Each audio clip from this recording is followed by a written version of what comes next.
What we're going to talk about tonight, Factors Beyond the Classroom, is really an old TC idea, that education does not stop at the schoolhouse doors and that concerns about children and community are central to providing a good education. TC founded a school in 1902, the Spire School on 126th in Amsterdam, that was open from 8 in the morning till 10 at night. It was the settlement house model, and the staff stayed there that entire time, and I think many of them even lived there. And the idea was to provide students and families, to provide the community all the services, education and other services that they needed. Of course, Larry Kremen insisted that education was pervasive and not just in the classroom. And Ed Gordon, another iconic figure, developed the notion of supplemental educational opportunity, more comprehensive educational opportunity. And today, with Michael Rebell here and with our new Teachers College Community School, the ribbon cutting tomorrow on 126th and Morningside, and a set of partnership schools where we're also going to focus community services as well as educational services, we are keeping up the tradition, living up to the legacy, as we say.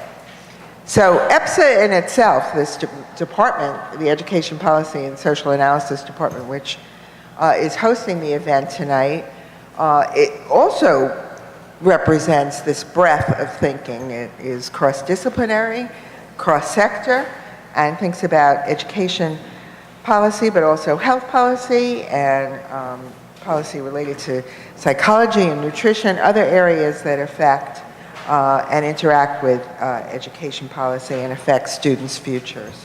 So it's just the right panel for us to be having.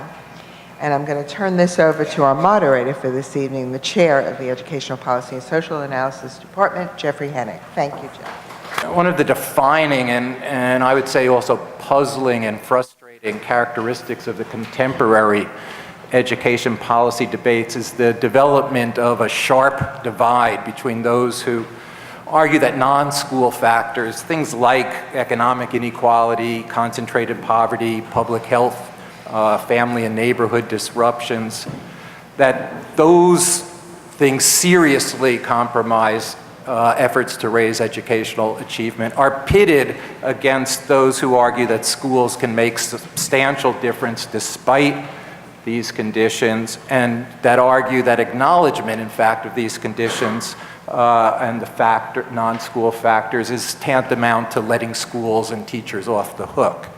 Now, I say this is puzzling, at least it's puzzling to me, because most clear-headed observers, I think, would readily agree that both non-school and school factors are important.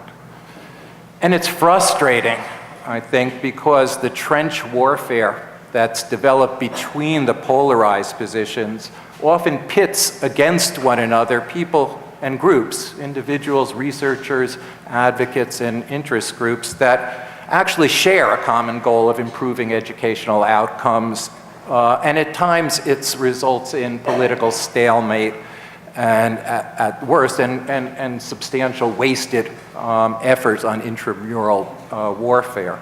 So against that backdrop, I think it's significant that just over the past year or so, there have been several important books and compilations that promise to inject new light into the relationship between schools and non-school factors, and to transform what I think is a firm belief that many share, that non-school factors are important, into one more strongly buttressed by empirical research, because that's what's apparent in each of these volumes. And you have in your program brief bios on the participants, and they're brief and really just scratch the surface of the qualifications and contributions of the folks here, but I'm going to let those stand and not give you a lot of detail, just simply point out to you who's who,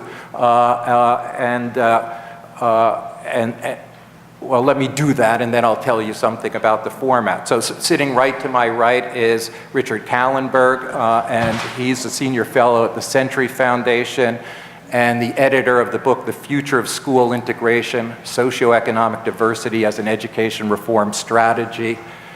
To his right is William Tate, who's a distinguished university professor at Washington University in St. Louis, and he edited a volume on research on schools, neighborhoods, and communities towards civic responsibility.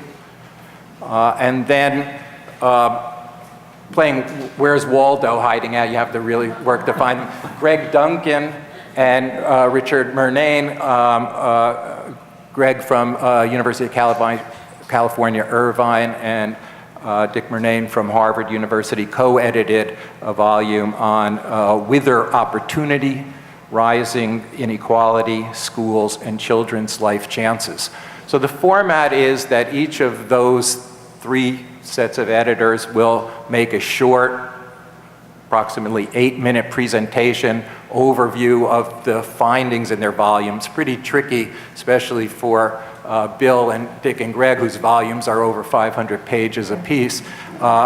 Then we'll move into a panel format, and for that we'll be joined by my colleague Mike Rebell, who's also executive director of the Campaign for Educational Equity here, and I think maybe will also tell us a little bit of what he's been involved in as one of about 28 advocates, scholars, lawyers, corporate leaders who have been named by the U.S. Department of Education to a National Commission on Excellence, Equity and Excellence. And in that part of the conversation, we'll discuss here some questions that are intended to really take the conversation from the issues of what role these factors play in affecting educational outcomes to what can we do about it? What are the real political options and policy options that have at least some chance to make an impact in the contemporary context. So with that, I'm going to turn it over to Rick. I'm with the Century Foundation, which is a nonprofit think tank with offices in New York and Washington, D.C. It was founded in 1919 by Edward Filene, whose basement some of you may have visited.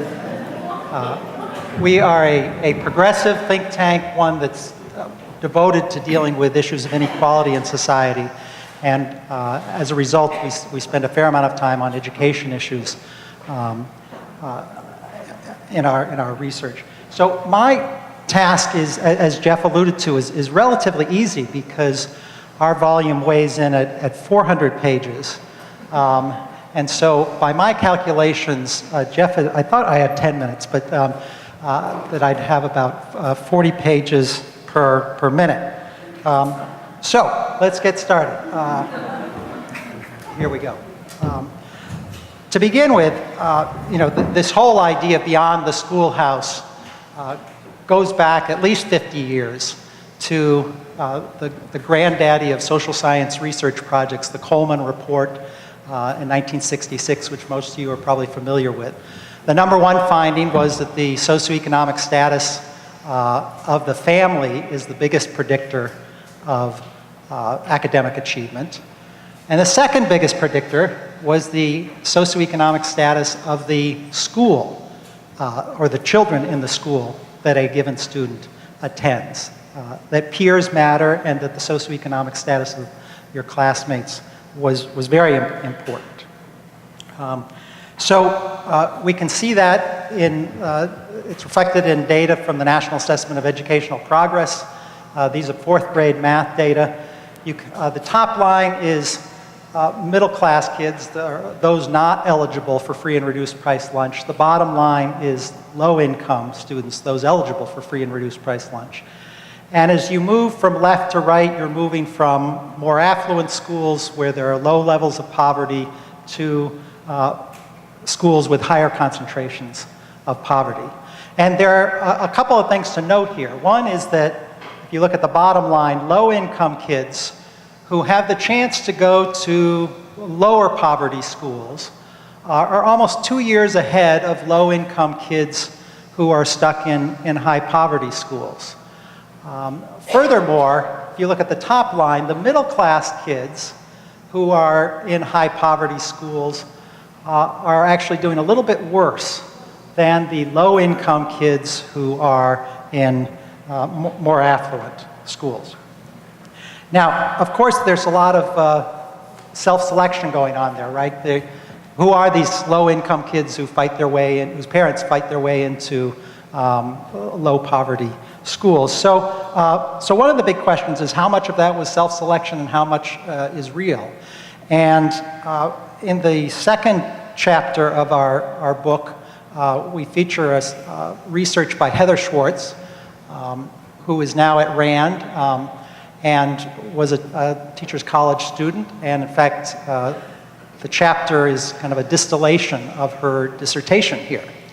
And she looked at, tried to deal with this issue of self-selection and examined what went on in Montgomery County, Maryland public schools. This is the district right outside of Washington, D.C. So Montgomery County had two basic strategies for improving academic achievement for low-income students. The first was to divide the district into a green zone, which is the more affluent schools, and the red zone, which were higher poverty schools, and to pour about $2,000 extra additional funding into the higher poverty schools. So this is a progressive county where officials recognize that low-income kids need more resources, not less. They spent the extra $2,000 on really important things like reduced class size in the early grades, better professional development for teachers, extended learning time, things that research suggests should matter. At the same time, there was the second strategy going on that had to do with housing policy.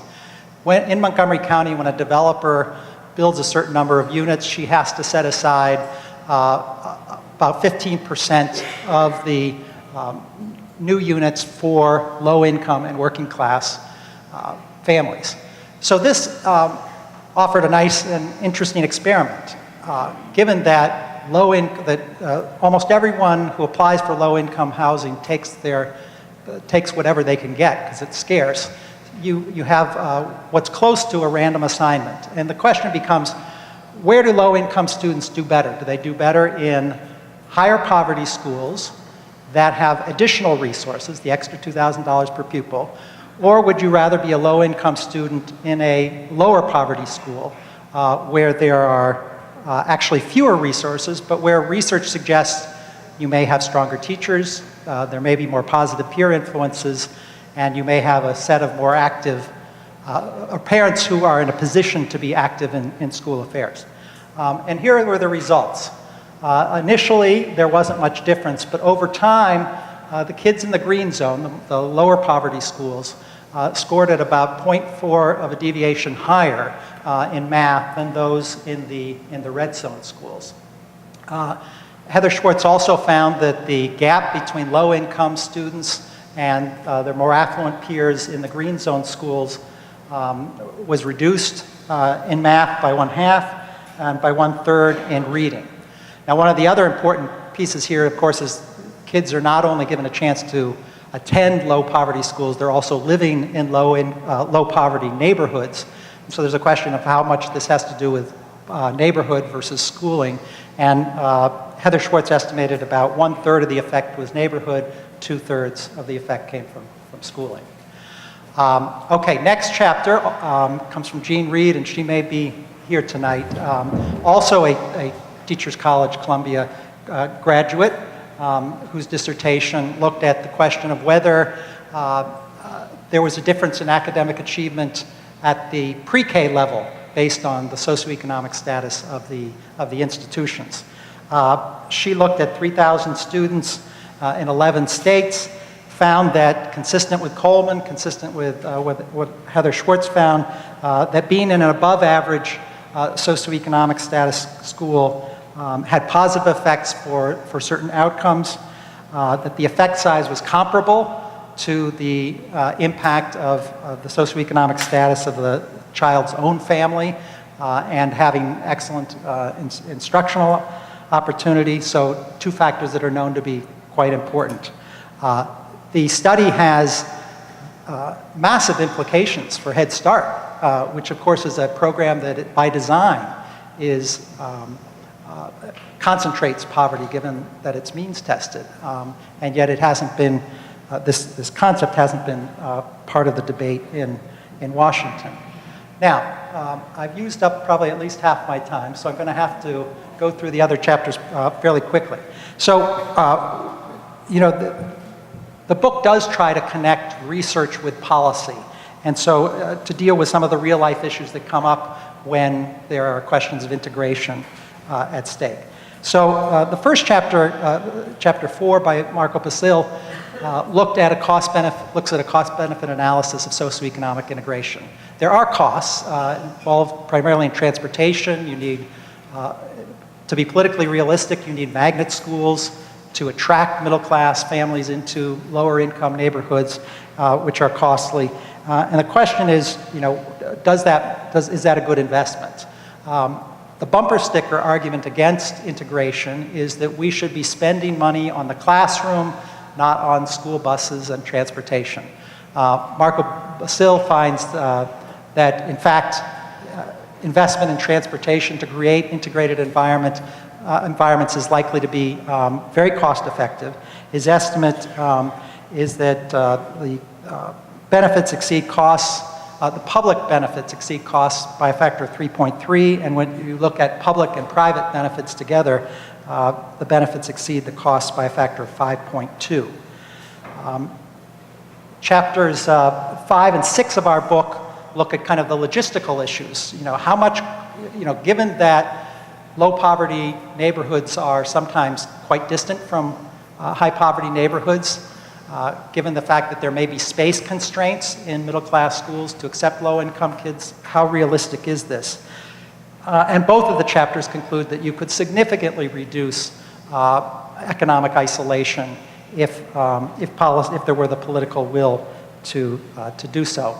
In chapter 7 by Shanika Williams, who's a researcher at the University of Georgia, looked at the politics of this, and she examines 3 districts and concludes that it is politically possible, though not easy, to create more integrated environments if you, A, build in choice into the system rather than compulsory busing, if you provide incentives for middle-class families to want to participate in integration programs.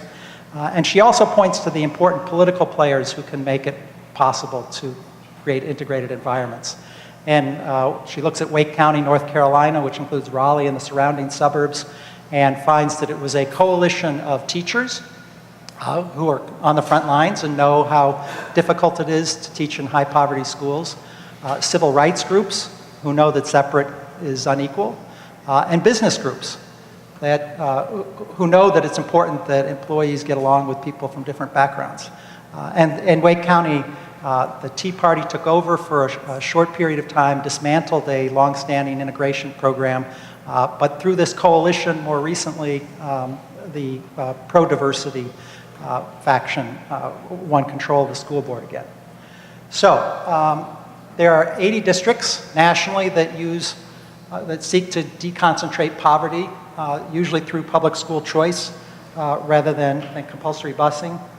The states and localities are way ahead of the federal government on this question. To give you 2 quick examples, Cambridge, Massachusetts has a policy that of school choice, which provides that no school should be too far out of whack from the socioeconomic balance of the district as a whole. And even Chicago, Illinois has a socioeconomic integration program that's modest, and I worked with them on this. Even in a district that's 85% poor, it is possible to begin by creating at least a subset of schools, in their case magnet schools and selective enrollment schools, that are socioeconomically integrated. At the federal level, the final chapter deals with federal implications, and here it's been far more disappointing. We see a lot more emphasis on charter schools than we do on magnet schools. Both sets of schools are predicated on the idea that students should have choice. Charter schools, for the most part today, are based on the idea that if you have a non-union environment, 88% of charter schools are non-union, that you can have the flexibility to fire bad teachers, pay great teachers more, and that will produce better outcomes for kids. And those of you who follow the charter school research know that the theory hasn't panned out very well. By contrast, magnet schools, which seek to bring students of different backgrounds together, have a much stronger track record of producing positive outcomes for students. The other place you see it is in the turnaround debate. We have a Democratic president and a Secretary of Education who have gotten behind the idea of firing teachers when schools are in trouble as a primary remedy. And Arnie Duncan, in fact, said, and then when he was superintendent of Chicago, we moved the adults out of the building, kept the children there, and brought in new adults, which is one way of saying that we did nothing about segregation and instead thought that we could fix the problem by simply moving new teachers in. And all the research suggests that that hasn't been very successful. So there are examples of turnaround schools that use a magnet theme and are able to produce some positive results. And even though the Obama administration hasn't signed on to this, we do see some modest signs of success, as Senator Tom Harkin has suggested that ought to be one of the turnaround options. So, did I make it close enough? Okay. All right. Thanks very much. This book is a product of, the actual title of the book was the theme of the 2008 annual meeting of the American Education Research Association, which I presided over as president at that time. So the book is a collection of papers that were presented at that particular conference, as well as a follow-up conference that happened on the campus at Washington University focused on America's urban infrastructure. We brought in a different set of individuals who may not actually attend AERA on a regular basis, but we're thinking about urban infrastructure, education, social, and human development issues. And we combined those folks together to come up with about 30+ chapters. So I did the math. There's no way for me to talk about each one of the chapters individually. So being a math education person, I'm going to try to use a schematic to describe succinctly what I think happened in the book. And it's pretty straightforward in some respects. If you look at the top is the community, and there's a relationship between the community and pre-K-12 education, what we're going to call informal education. I won't limit informal education to be just museums and the like. I know I'm in New York, but I will include also health education in a wide swath of education opportunities broadly defined. And this relationship can be positive or negative, depending on, from the perspective of the authors in the book, a lot of what happens both in the education function, but ultimately what happens as a result of living in community and attending these schools. And the negative things that happen pretty rapidly. Most of us know about America's dropout problem. When that occurs, according to the authors, the government is brought in to deal with prison, welfare, and lots of different health issues that end up going back negatively into the community as a negative social cost and real cost, human capital, tax revenue, political support, and the like. In fact, what I tell my students all the time after this experience is that we really have created a system where if you're in a community that has some risk factors, which were alluded to earlier, concentrated poverty and the like, that the cycle continues in such a way that it's extremely difficult to break it. And that's what many of the authors argue. Now, I think we're going to talk later about how that might happen. Ultimately, school and non-school factors lead some kids, and I want to say this very carefully, there are school and non-school factors that lead some young people into post-secondary education. And once they arrive in post-secondary education, many of them matriculate well, and they develop some forms of social capital. They become lifelong learners. It feeds into the workforce, and those people who enter the workforce ultimately trickle back up into a community. The interesting part is that many of the people who may have started off in a community that we consider at risk do not return back to communities that were viewed at risk once they have made it through the chain in a positive way, thus depleting many of the communities of those who are indigenous. They go somewhere else, and they add additional social benefit in terms of family support, tax revenue, and political support to the communities that they are going to now join. So it's a leveling, the effect is interesting in that if you make it out of this quote-unquote poverty, we're all trying to intervene on it, the chances of you actually going back in to be supportive of it is very low. And so you just drain people out, and this cycle continues until you're left with what we call a concentrated number of individuals in deep poverty. And I told Jeff, and I appreciate him asking me to come here, he was one of the reviewers for this, I said, we didn't have a whole lot of policy solutions in that book. Point of fact that most people describe the problem very, very well using a wide array of techniques, but solution-wise, there weren't many. What I wanted to point out is that the individuals who operated and wrote for the book, they had assumptions.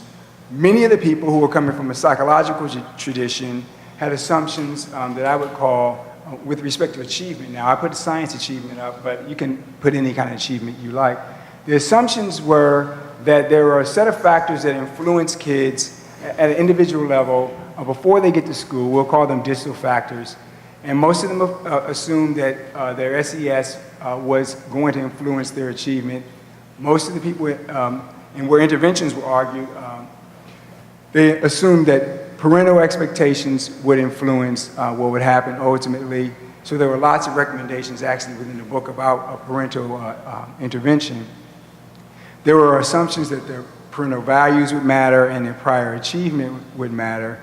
Therefore, there were many recommendations, including one from Hank Levin here from Teachers College, who had a bevy of recommendations about early intervention and dealing with early health issues and the like. And so those distal factors supposedly would influence opportunity, and the model ran very cleanly and succinctly at an individual level. And that was somewhat satisfactory for me, and I could live with that, but not everyone agreed. There were others who I think were more in line with the prior speakers thinking that there are certain things that happen around school composition, but they're really related to neighborhood effects or neighborhood composition, and that race and SES are influencing opportunity directly and indirectly, and that's actually influencing achievement. And so almost all the authors recommended something around dealing with segregation around poverty or race. The theme was just over and over and over again. And as I told Jeff beforehand, I said that it was kind of depressing because I wasn't sure, because I know what's going to happen later, we're going to have to deal with what would you recommend to, well, I won't steal it, but it makes it hard. It's politically challenging when that's the recommendation. One of the things that I'll note is that in the book, Robert Sampson from Harvard argued that there was a need for ecologically valid methodology, one that took into consideration neighborhood processes that treated the real ecology or the collective nature of community as a serious matter and not at an individual level. So in part, his chapter, which led the book off, was somewhat of a critique of the chapters that followed, because many of them operated on individual level analysis, my psychology friends. And he was arguing that there's a real tension with individual level analysis when we know that there are actually neighborhood effects that take place. He did not bemoan psychometrics or anything. He argued that they should be psychometrically sound measures, but he was concerned about it. And within the book, for my graduate student types, there were many different methodologies that took place, ecometrics, demography, information theory indices, geospatial methods, case study methods, cultural, historical, mixed. And what's striking to me is the convergence of all the methodologies around this issue of we live in a largely segregated society on a class dimension. It didn't matter what methodology they used, they all came to the same conclusion and began to argue ultimately that there were effects related to that were not positive for learning outcomes. I'll give you an example of one that's personal, it's sort of a GIS one, and I'll end it because we argued ultimately in the book that every graduate school of education should have every student be really adept at GIS. And because we believe that if you can show people what their problems are, because part of the title of the book was towards civic responsibility. And what we argued ultimately, and I got to say that because I was the editor, so it's really not a we, it's me. What we argued was that if you can show people visually, you can maybe have a potential impact for them to learn. You can impact their cognition. There's a theory about visualization that says that, you know, I could put regressions up here, but some of you would not care much about it. But if I can show you a picture of where you live, you might care. And I take St. Louis as an example, and what we were doing there with some of the work was to try to demonstrate the concentrated level of poverty, and then where industry went. Our town wants to be a biotechnology hub, so we mapped the relationship between where the biotechnology companies are and what the students look like in terms of free and reduced lunch. And then we began looking at voting patterns and things like that related to biotechnology initiatives. And what you find are some very strange relationships where people are actually voting for initiatives where they're going to pay tax dollars for, but they have no chance to participate in the initiative because their education attainment is sufficiently low that they would not be able to enter in. It's really quite striking, and I think it has huge implications for the society that we're going to live in going forward. It really, I have a language for it, but I can't use it here in the chapel. So I looked at my time, and I'm done, so I'm going to stop and move on. Thank you. Our book was published jointly by Russell Sage and Spencer. It just came out last year. It's an edited book. We're in the process of trying to write a much smaller, 150-page summary volume, half of which tells the story of the main lessons in the book, and half of which does case studies of successful policies that we think should deserve some serious attention. So we'll probably get into some of those during the discussion period. We take a very long run, 50-year kind of approach, and set the framing for this in terms of the upgrade in skill requirements that have taken place in the country over time. The Occupational Outlook Handbook by the Bureau of Labor Statistics has this wonderfully condescending description of what secretaries were expected to do. Back in 1970, in 2001, it's a much more complicated description of what secretaries do. And this is quite typical of a number of blue-collar occupations, as we know, managerial occupations, technical, professional. There's been a huge upgrade in the kind of skill requirements throughout the labor force, not so much in service sector jobs, but in all the rest. So how's the United States doing in terms of educating its workforce? Well, not so well. It used to be the leader in education, and it's fallen from 1st to 19th in terms of high school graduation rates, and 1st to 12th in terms of college graduation rates. All right, so this is a development that's happened over the last 30 or 40 years.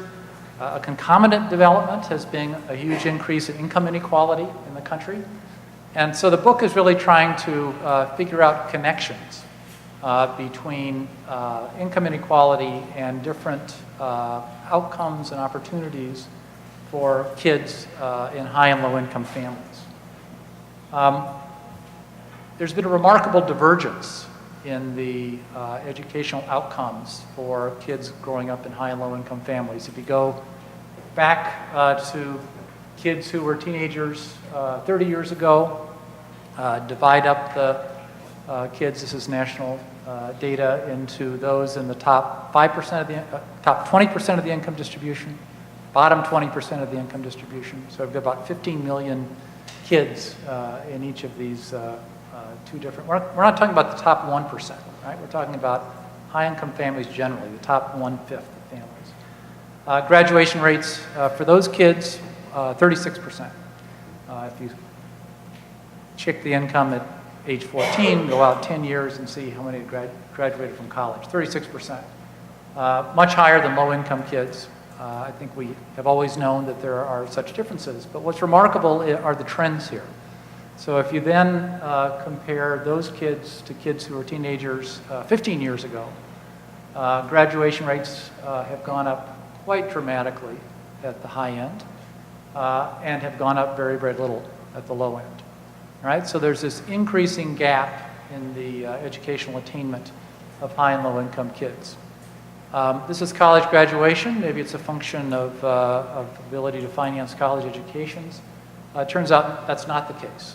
There's a wonderful chapter by Sean Reardon that managed to make it to the front page of the New York Times about 8 months ago that documents a similar kind of divergence in the test scores of kids from high and low income families across K to 12, right? So what you see is in 1960 to 1970, there was still a gap, but it grew very substantially over the course of the next 40 or 50 years.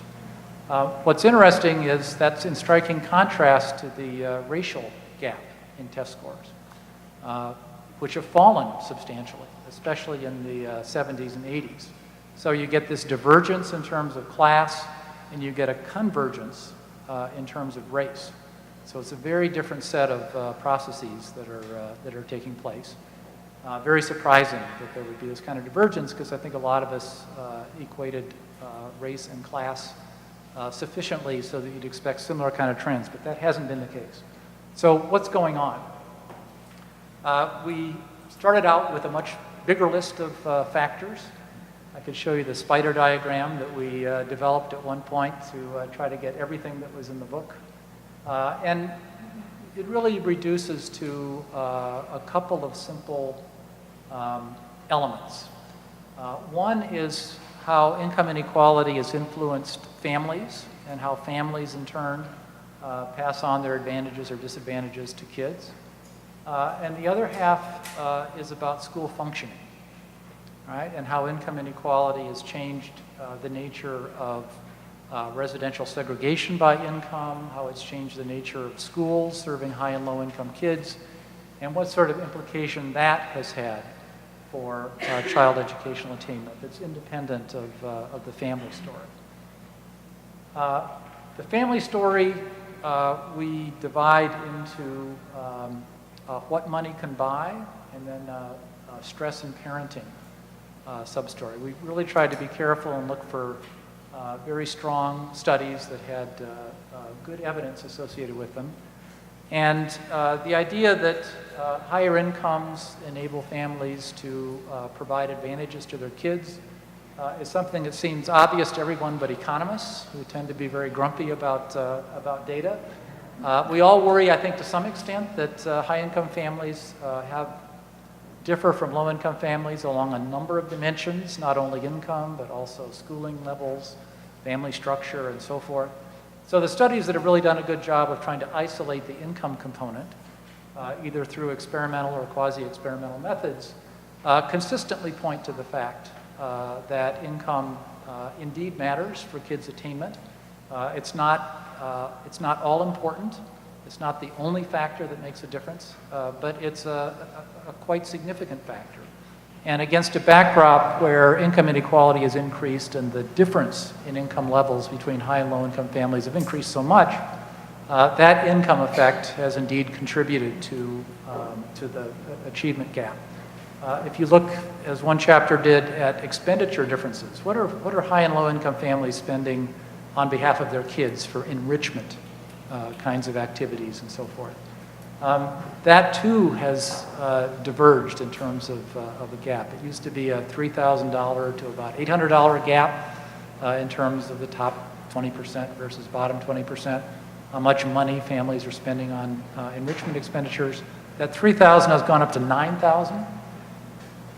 So now high-income families are spending about $9,000 per year on their kids. $800 has gone up to about $1,200, right? So that expenditure gap is part of what's behind this increasing income-based gap in achievement. And the other part is stress and parenting. It's the stress of trying to maintain a family in a low-income household and the toll that takes on the parent or parents, and how that in turn is affecting parenting and causing a number of other problems that result in kids end up achieving less. The other half of the story is a school story, and Dick's the school guy. As we have envisioned, how does a trend on increasing family income inequality affect schools? And clearly there are a number of ways. We argue that the key pathway is through the increase in residential segregation by income. That is, as the wealthy have more income, they tend to buy houses in neighborhoods where people who have less money cannot live. And the other side of that is that low-income families tend to be more concentrated in particular neighborhoods as well. And that increase in residential segregation, both among the poor and among the more affluent, that increased dramatically during the 1980s and 1990s, and it has not abated since then. So why does an increase in residential segregation matter to school quality and what children learn? Well, I think through a number of pathways. And the first is peers. So what we would like to see in the data would be examining trends over time in the student characteristics of schools attended by low-income children and more affluent by children. Such data are not available, but this is from a chapter that Greg and Catherine Magnuson wrote in the book, where if you look at schools that are what we call high-income schools, they have fewer than 5% of the children are eligible for free or reduced lunch, and low-income schools where at least half the children are eligible for free and reduced price lunch. And you see that these are teacher reports that in the high-income schools, only 10% of children have achievement problems as reported by their teachers. In contrast, 38% of the children in high-poverty schools, attention problems, very big differences, and again in behavior problems, very big differences again. Well, why does that matter? Well, it matters because there is recent causal research that shows what really every teacher knows. That is, the composition of class matters enormously. I remember asking a teacher a number of years ago, would it matter, I'm talking about class size, I was studying at the time, would it matter if you had 2 fewer children in the class? And the teacher paused for a minute and said, could I pick the 2 children who would leave? But I think, I think we all have known that experience when you have children with severe behavioral problems, severe emotional problems. It has a really big impact on what children learn. So one mechanism is simply reduces the amount of time for instruction. And that's been well documented. So that's one. So peer effects are one way in which having high concentrations of low-income children in the same school has a negative effect on their achievement. A second pathway is through the mobility of students. This is from a chapter by Steve Raudenbush, who was in Chicago, and some of his colleagues. And he documents really 2 things. First of all, high-poverty schools tend to have much higher student turnover than do schools serving a more middle-class population. Not a surprise, low-income families lose their housing. All kinds of things happen. So you have a higher rate of student mobility. what Steve and his colleagues have also gone on to show is that being in a grade in which there is a high rate of student mobility not only reduces the achievement of the kids who move, it also reduces the mathematics achievement of the kids who themselves are stable. And again, not a big surprise. If you have a new child coming into class every 3 weeks, you've got to figure out, you've got to help the child to adopt to the behavioral norms you've tried to establish, what reading group, what math group, all that takes time that comes out of what otherwise would be instructional time for the whole class. So the second mechanism through which this increasing concentration of low-income kids in the same schools has a negative impact on their achievement is that they're more likely to be in schools with high rates of student mobility, that is, students entering during the school year. And the third are teachers. One of the things we all know that it's very hard for high-poverty schools to attract and retain high-quality teachers. One of the really disturbing facts in the United States is that those children most in need of the nation's best teachers are the least likely to be taught by the nation's best teachers.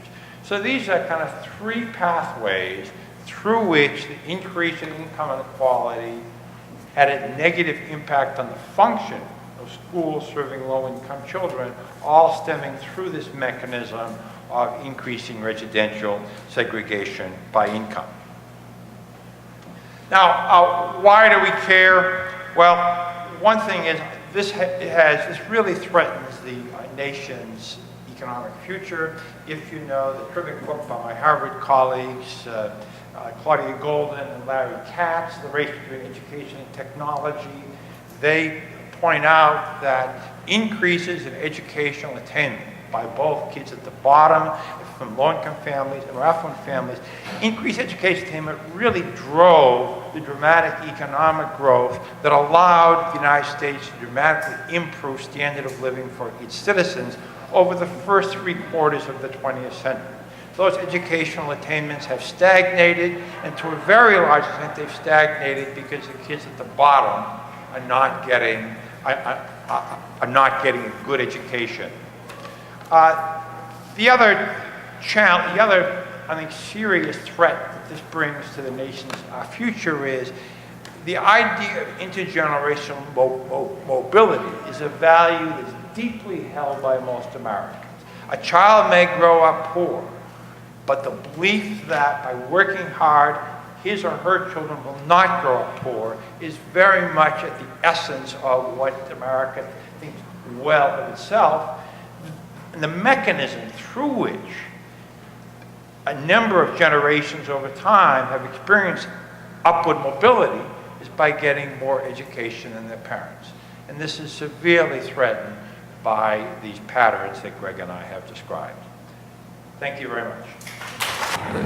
One of the political challenges to raising this issue and even talking about it sometimes with your neighbor is the one that Bill Tate alluded to, which is even sympathetic audiences who acknowledge that non-school factors are important will sometimes express skepticism or frustration about the prospect that anything can be done about it. The problems they feel are just too deep-seated, the expenses and political challenges to making headway too immense. So I asked the panelists to think about whether there are one or two policy initiatives that, while not necessarily providing comprehensive solutions, they think would have the potential to combine focused feasibility with the prospect of near-term and tangible improvement, something along the lines of what the Gates Foundation has focused on in dealing with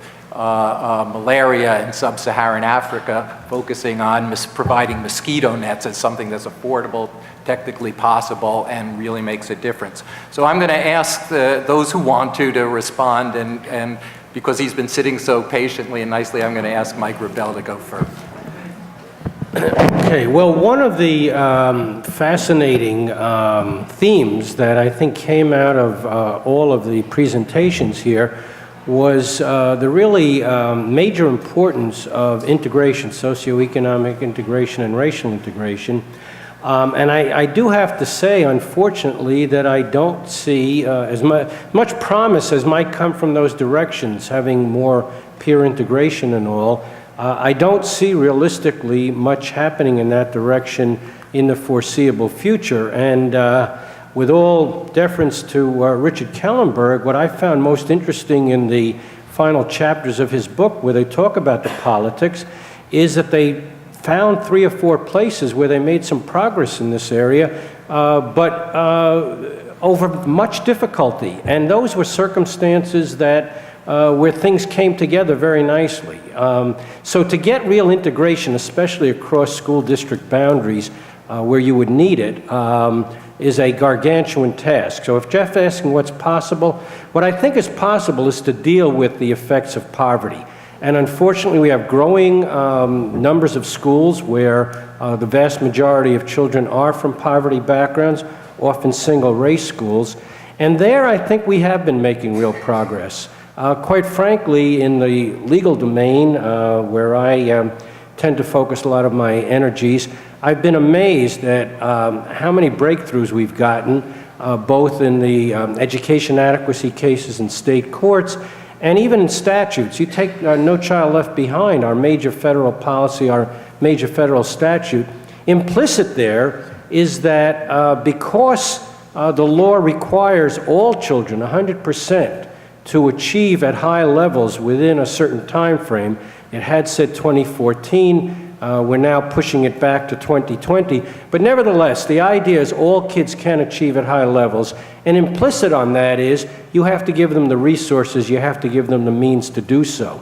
So, long-winded way to get to Jeff's question, is there 1 or 2 things that you can do about it? Well, interestingly, we approach this through what we call comprehensive educational opportunity for kids from poverty backgrounds. That means health services, it means early childhood, extensive early childhood services, it means extra time on task, extended days, summer schools and all. It means family outreach, family support. So those are all comprehensive. Can you do all of that at once? Well, probably not. But what's interesting is, in different states, especially coming out of these different lawsuits, different aspects of this pie get emphasized. In New York, the court emphasized after school and summer programming. In Kentucky, they emphasized family resource centers. In North Carolina, South Carolina, they emphasized early education as part of a constitutional right. So I think you've got to pick your context. Whatever seems to be able to be moved in this direction in whatever state, school district you're working, I think should be pushed. But I also think we have to keep hold of the larger picture, this comprehensive idea. You're not going to be able to grapple with these overwhelming questions of poverty unless ultimately we give kids access to all these services where they need them, and really ultimately till we do deal with the segregation issues that Richard in his book and Bill's book have so well documented. I was involved with for a number of years when I was at Northwestern, was called New Hope. And it was a work support program that was developed by community organizers in Milwaukee. And it provides one way of thinking about supporting families to try to boost the school successes of their kids. It was it was very much work focused, and the New Hope deal was that if families could commit to 30 hours or more per week, it was really premised on the idea of fairly full-time work. The New Hope program would make available to them a suite of benefits, including an earnings supplement that would bring their income above the poverty line, subsidized childcare if they needed subsidized childcare, subsidized health insurance if they needed health insurance. If they needed a job because they didn't have the work experience to qualify for a job, then there was a network of community service jobs that people could access. So the idea was that low-income families struggled mightily with balancing work and family demands. We all do to some extent, but the problem is particularly acute in low-income families. And this was an approach that families could pick and choose what kind of benefits made the most sense for their families. Sometimes in the community or in their extended families, there were supports available and they didn't have to draw upon New Hope. But it was this kind of comprehensive idea, and it ran for 3 years. Families were eligible for this for 3 years. And then we followed not only the parents and their labor market successes or failures, but also tracked into the schools how well the kids were doing and interviewed the teachers about classroom behavior, about achievement. And it was a random assignment experiment, so it's a very strong kind of research design. And what you discovered was, especially for boys in these families, and these were kids in the two poorest Milwaukee neighborhoods. One is predominantly African American, one is predominantly Hispanic. And the boys in these families, these New Hope families, were doing much better in terms of school achievement. It was about a third of a standard deviation better. And much, much better, half a standard deviation in terms of behavior. So if you traced it through, there was an ethnographic study that tried to understand what it was about the program that worked.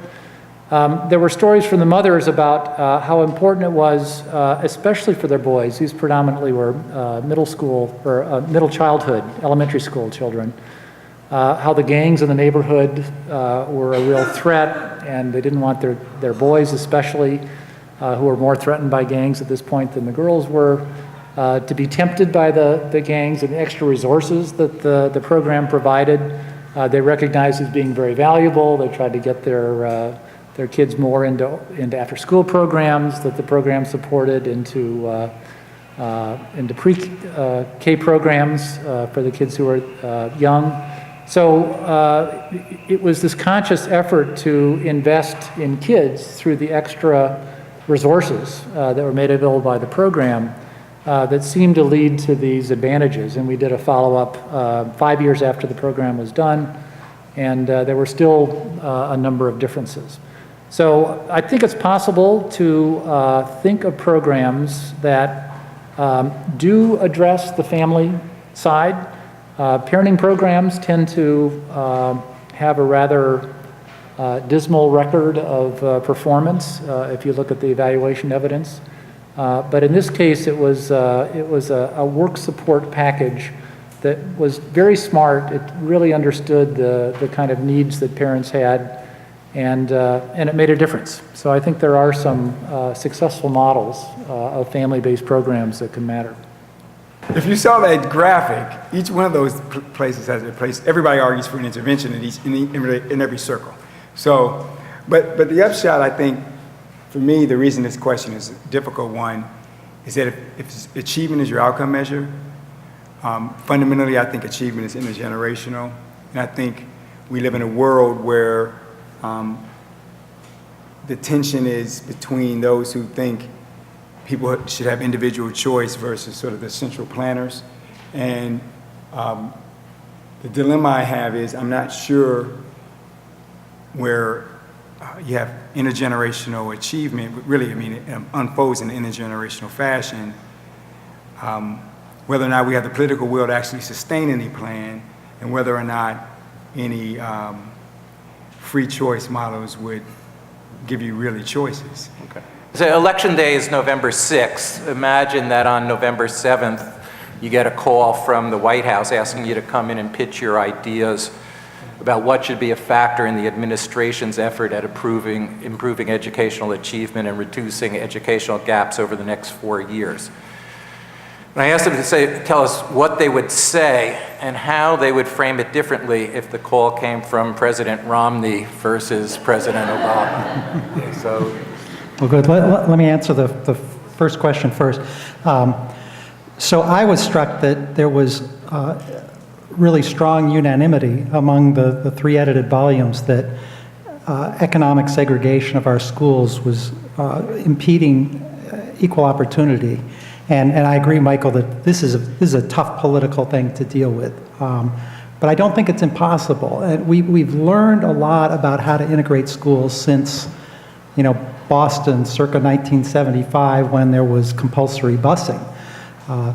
There are 2 million students going to magnet schools which have the purpose of attracting kids from different backgrounds. I visited one school in Hartford, Connecticut, which was, near boarded up houses in a very tough neighborhood, and it had a long waiting list of white middle-class families who wanted to go to that school because it had a Montessori teaching approach that was attractive to them. So I think we can be smart and sophisticated and poll parents and find out, well, what would it take for you to send your child to a school that's in a tougher neighborhood? Likewise, there's evidence from St. Louis and from elsewhere that if there are financial incentives, that suburban schools are willing to accept low-income transfer students. In St. Louis, there was a cross-district integration plan that's now winding down, but for many years, you had white Republican state legislators who wanted to continue the program because there were dollars flowing to the suburban schools as African American students were transferring from St. Louis. So I think those two ideas could be combined, and I say this with I used to say this with pride. I say it with some embarrassment now that I worked with John Edwards during his campaign on an initiative to double magnet school funding and to provide a financial incentive for suburban schools to take in low-income students. And I still think, with a more viable proponent, that that's something that could be done. In terms of advice to the president, if it were Romney, that's tough. But there's one thread that is interesting about Romney's choice idea. He did propose that there be choice across school district lines, which is actually a really radical notion if it were to be implemented. I don't know whether he thought it through seriously, but that would be something I would encourage more choice in a way to promote integration. If it were President Obama, I've frankly been disappointed with his first term on education. I think he's bought into a lot of kind of the center-right thinking on charter schools and performance pay. So I wouldn't advocate anything in education. I would advocate instead that he take steps to revitalize the American labor movement, which could have an enormous impact on academic achievement if it expanded the number of middle-class kids in our society. So we have a new book out called Why Labor Organizing Should Be a Civil Right. And what the problem with labor organizing today is that if you try to organize in the private sector, the employer will just fire you and scare everyone else from organizing. And if we amended the Civil Rights Act to say it's illegal to discriminate not only based on race and sex and national origin, but also on the basis of someone trying to organize a union, I think we could have a big impact. If you look at the decline of the middle class in this country, it tracks exactly with the decline in the percentage of people who are in unions. So rather than talk strictly about education with President Obama, I would suggest looking at the labor movement. I think what I would suggest to either President Obama or President Romney, using somewhat different language perhaps, would be to really continue to embrace these Common Core standards that have been developed. The impetus for this went back to 1988, where a meeting of the national governors, which President Bush, the first President Bush, and Bill Clinton were there, and with big support from the nation's large businesses who were terribly concerned about the adequacy of the labor force. So it really did have ground roots support. And now 46 states have embraced these Common Core standards in English and in mathematics. As many of you probably know, there are 2 consortia with support from the federal government for funding that are developing assessments that are tied to these Common Core standards in reading and math. Now, I would say this is both a danger and an extraordinary opportunity. The danger is that if and when these assessments are put in place, in other words, if they replace the current exams that states give, they're going to show much larger gaps in achievement than the current tests show. I think that's without question, because they are much more demanding. And that may leave a number of states to back off quickly their support for this. But of course, all they're doing is pointing out realities that will show up when these kids hit the labor markets and they see the changes that Greg described in the first slide. So I think they're really, where's the opportunity? The opportunity, we're a very mobile nation. We're a nation in a very competitive international marketplace. All of those countries that do well on international tests have national standards. And why in national curricular frameworks? Why is that important? Well, if you're in Singapore and Japan and you're learning to teach math, you know what the math curriculum is going to be. You know what it's going to teach. If you're in the United States and you're training to teach math, you may end up teaching a constructivist math curricula such as investigations or everyday math. You may be asked to teach Saxon math, which is very, very different. As a result of which, it's a huge impairment to good teacher preparation. So I think embracing these Common Core standards is very important.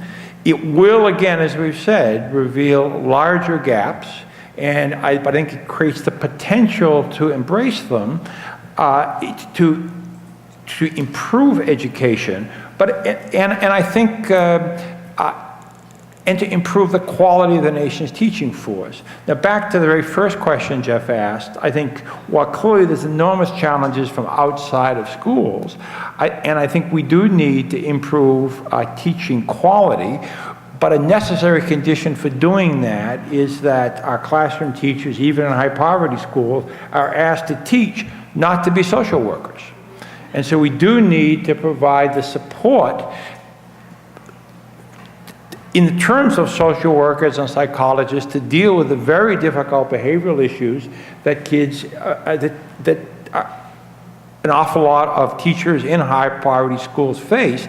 So yes, there should be high standards to teach well, but the high standards should be about teaching, not about being an effective social worker.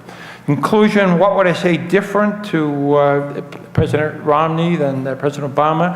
I think, first of all, I'd push with, if it were President Romney, that these ideas have big business support. They have been an impetus, the organization called Achieve, that really has been the driving force for states to come together in these common standards and assessments, is funded by big businesses primarily. Also, I would point out that we need a markedly better education for low-income children so they can grow up and earn enough money so they will pay taxes. But I do want to comment on Richard's point about St. Louis, which I think is a very, very good one, and it's actually going to link to what I would tell either president. In St. Louis, despite the fact that the DSEG order is over, what people don't really understand, and the maps up there, the map, one of my last maps, is we have 2 different kinds of suburbs in St. Louis. We have at-risk, segregated suburbs that demographically look just like the city. And then we have older suburbs with very old housing stock, and the individuals who live there are getting much older, and they tend not to want to support the schools. So in essence, there was a tremendous incentive to continue taking kids from the city. In essence, I live in Clayton, Missouri. We still take kids, and we're not going to stop, because the people who live in our community are older, and they don't have kids anymore, and they don't want to continue to subsidize the schools in the same way. And this is a wonderful way for them to keep the schools going at the level that they are. So I think there's a lot to what you're saying, and that speaks to what I would say to President Romney. I would say you believe in freedom, I do too. I think we should have both inter and intrastate choice, period. Go for it. The federal government can come in and subsidize where the costs are different. That should be your role, that's it. And because I realize most schools are funded on property taxes, the benefit principles at play, but I think you could come in and make a case from a federal perspective, you give kids choice. I live in a place that's bizarre, that you cross the river and the quality of the schooling changes. It should not be that way. There have been an enormous number of articles and journalistic treatments of it. I think these cousins ought to be able to go to school together. Simple as that. And so I've moved to that position. I realize it's not one that is favorable with many of my friends, but I'm okay with that. And I think I could say the same thing to President Obama at this point, because he is going to probably, if he were reelected, and I think Romney would be the same way, they're going to embrace the Common Core. See, I want to come after you, Richard. I want to be the person who walks in the room right after Richard, gives them the great news that the achievement gaps are going to get bigger, and they have a huge public relations nightmare. And I want to be able to say, here's how you can come in and say you're going to give kids real opportunity, give them choice. And I think either of those two, if they were president, would go for it. And I would also say that I'd like to, if it was President Obama, I would, because I'm from the south side of Chicago, I would say, let's do an experiment. And I say, but you can't tell anybody. We're good at that on the south side. And I would say I'd like to have an experiment where we do what we think is right on health, preschool, safe housing options, really building quality. Let's pick 5 or 6 sites. We're going to call it comprehensive education, or maybe systemic reform. I remember that language from somewhere. You know, where did that come from? And we're going to call it whatever you need to call it. And let's do an experiment where we look at that, where we actually plan some of these things, or maybe give people options to choose, and then we have sort of a choice thing going, and let's see what happens. And don't tell anybody. If it's President Romney, I would say don't tell anybody until after the 4 years are up, and if it's President Obama, that's your next book. So your question was what one would say if you got a call the day after the election. Well, in some sense, I got that call this past weekend because, as you mentioned, I'm on this national commission that was appointed by Arne Duncan, and we're preparing a report. The report's really supposed to go to Congress. They authorized this commission.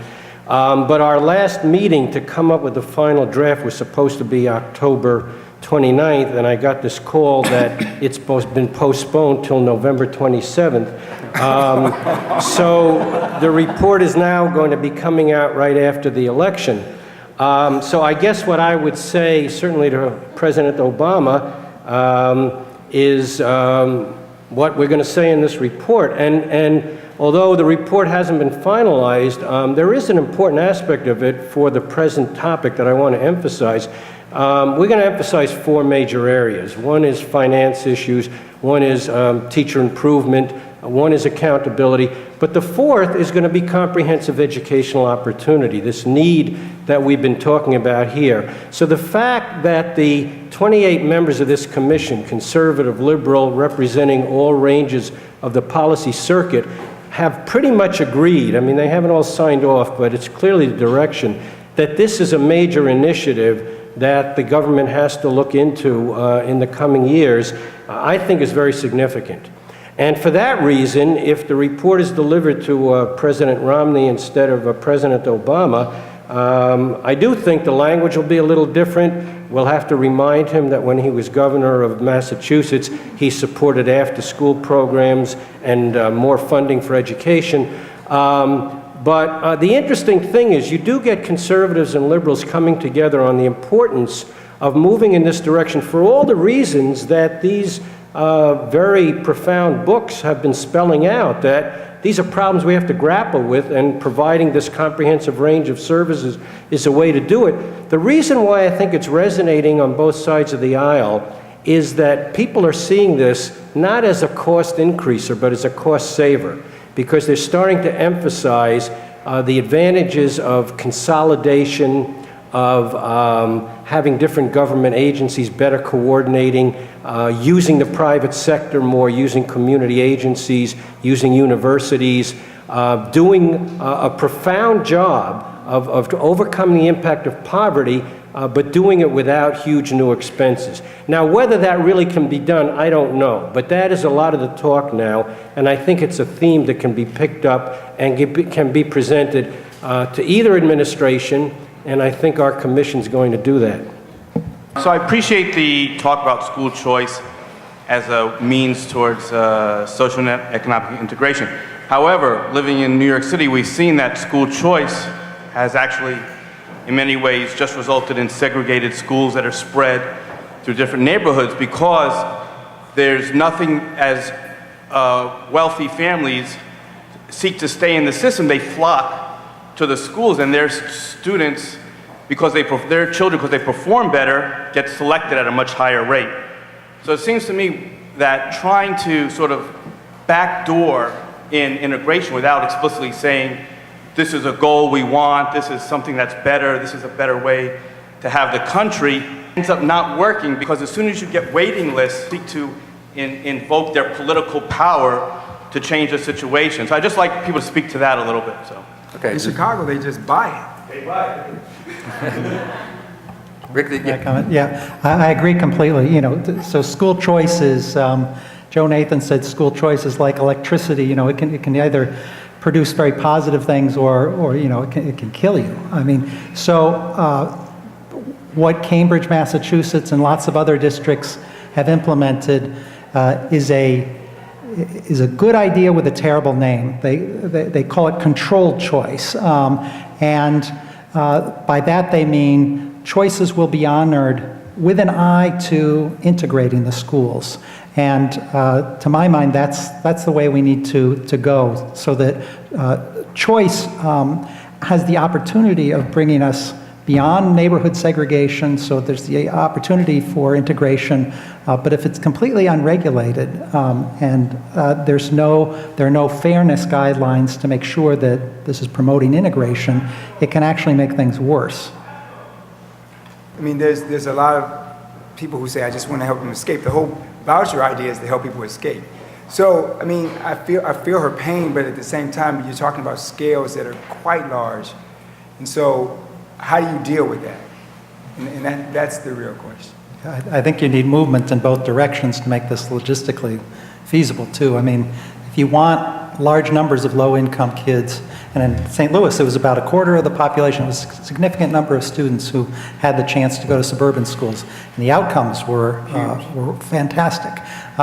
If you do that, then ideally you also want movement in the other direction, where middle-class families are attracted to schools in tougher neighborhoods. And we have at least existence proofs that it is possible to create pedagogical approaches or themes that will be attractive to middle-class families. I hear Michael Rebel's skepticism about the plausibility of socioeconomic integration very clearly, and I just want to strike an optimistic note in terms of preschool education. I think the politics and policy of early education are quite different than they are in K through 12. And the possibility of socioeconomic integration, it's not prospective, it's happening. It's already happening, and it was evident in the sample that I analyzed.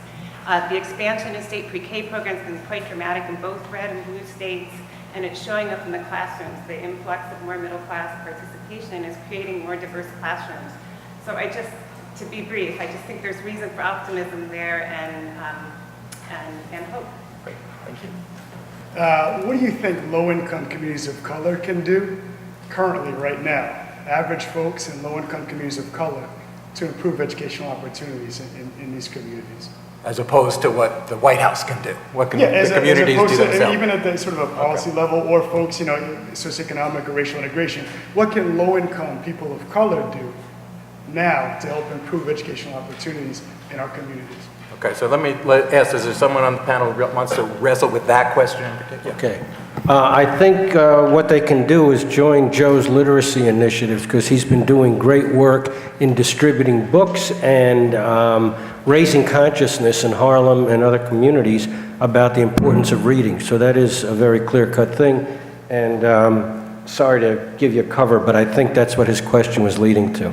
SES and pre-K, I want to try to talk about both of those things. And mention our second book. Plug that. We do highlight a pre-K program, the Boston pre-K system, as a model approach, taken to scale, evaluated rigorously, that seems to be making a really big difference for kids enrolled in it.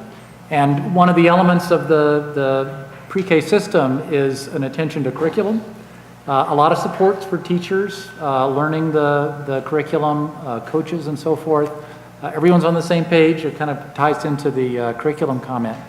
And other examples are charter schools in Chicago that had the same kind of structured element. I think transforming schools through that kind of infrastructure is a very important thing. But with SES, we just can't throw up our hands and say, you know, SES differences have always been with us and they'll always be with us, because you know, SES is a complicated, multidimensional kind of idea, and it consists of the kind of income differences that I talked about. It consists of education differences and occupational differences. There have been big changes over time, historically, in the extent to which high and low SES families differ in terms of education levels. There's been a lot of equalization in terms of maternal education over the last 40 years, and that's benefited kids a lot. There's been this growing gap in income inequality, but at the same time there have been, with welfare reform, there's been big efforts to, through a work-based kind of system, put a lot of money, earned income tax credit and so forth, into the pocketbooks of low-income families. So we can't throw up our hands with it, because we can, it should be in play in the policy discussion. I'm going to declare that that's a positive note, and we should end on a positive note. So I ask everyone to thank the panelists. Thank you all for coming.